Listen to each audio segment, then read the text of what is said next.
The American Super Bowl is one of the most watched sporting events in the world. In fact, it is the most watched sporting event in the US. This year's game looks set to be another major event, with the Arizona Cardinals playing their first ever Super Bowl against five-time winners, the Pittsburgh Steelers. The game will be aired from 11 p.m. this Sunday on TV3, and with us now to give us a preview is Hal Hudson of the Trinity Thunderbolts and Henry Wasserman of the Dublin Rebels. Good morning to you both, guys. Morning. Hal, I'm going to come to you first because I kind of knew nothing about American football and still probably know nothing.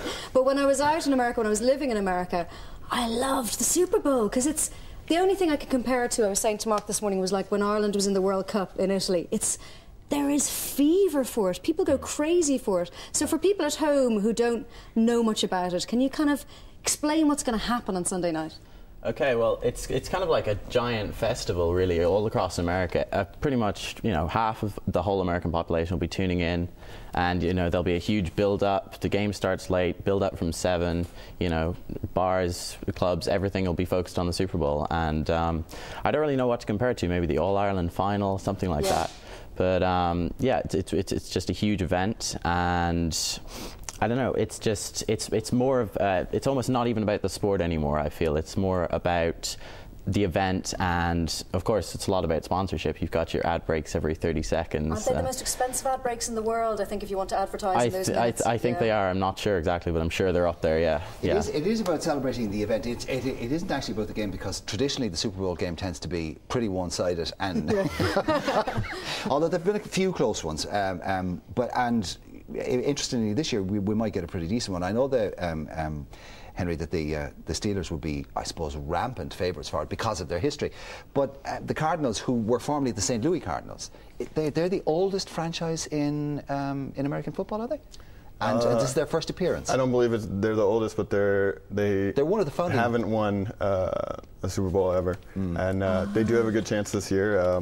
I think they're the underdog, and their quarterback Kurt Warner lives on being the underdog, so I think it will be a good game, and I think the Steelers are favored by 7 points, but I think it's going to be close. That's a fairly close margin in a game, isn't it? 3 is typically what you see in a close game, a team winning by 3, but I think it's going to be close. This is a franchise that moved. They were in St. Louis for years. I remember when I started to watch American football, when I started on Channel 4, which was 15 years ago. They were there, and it was one of the old prestige franchises. Then did St. Louis fall out of love with the team? Why did they have to move to Arizona? Well, it was a lot of politics involved, and back and forth between the owners. But I think in the end, St. Louis did kind of fall out in love with the team. They were kind of the laughingstock of the league for a while, and even this year, huge underdogs, and it's a great story. Nobody thought they had any chance of winning, and here they are in the Super Bowl. So, St. Louis is back. Now they have the Rams, but there's, I think they kind of gave up on the Cardinals, and I think Arizona is going to be kind of rewarded for their taking a chance. It is a huge source of pride to Americans to have an NFL franchise, isn't it, Hal? I mean, it's sort of a badge that your city is important or has a prestige. Yeah, and like cities like LA who have lost their franchises, they're looking for them to come back. But of course, the Rams have gone to St. Louis, and the Raiders are now back in Oakland. Yeah, exactly. And I think it's exemplified perfectly by the fact that they call themselves the world champions. If you win the Super Bowl, you're the world champion. There's no question of any other country in the world possibly, fielding a better team, and it's true. Well, the history of that is to do with who originally sponsored it, wasn't it? Because it was a paper, and they were called the World, isn't it? So that's why it's. Yeah. So it's a kind of a misnomer. A lot of people say, oh, that's typical American arrogance, considering that their team would be the best in the world. But I believe that's the history of it. Oh, okay. I think that's correct. Okay, thank you.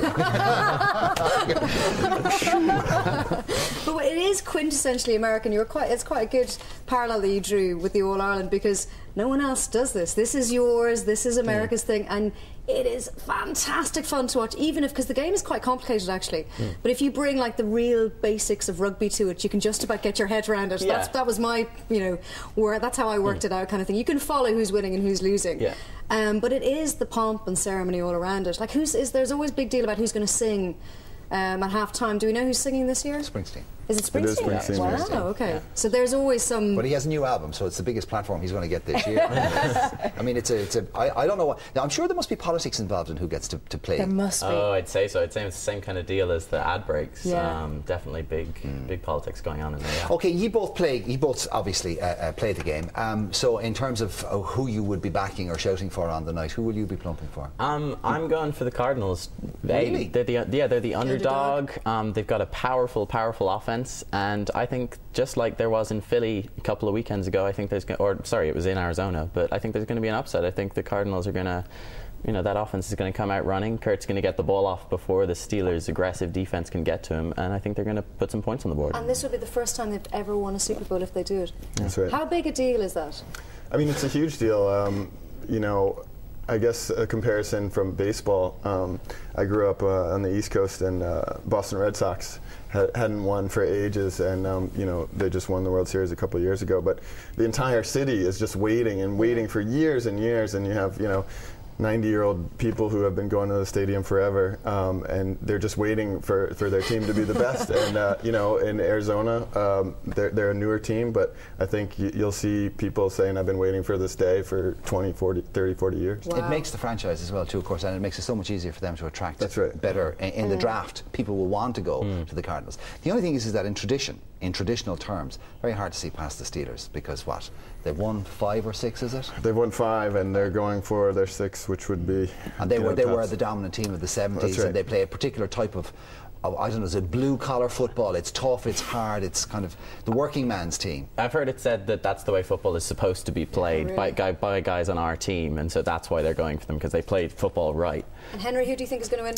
I also think Arizona's going to win. I think we'll see an upset, and Kurt Warner, the old veteran QB, is going to lead his team over the young QB, Ben Roethlisberger. So go Underdogs. Go Underdogs, that's right. That's it. Okay, well, listen. Have a happy Super Bowl, guys. Indeed. Thank you. And don't forget that you can watch the Super Bowl on TV3 this Sunday from 11 p.m.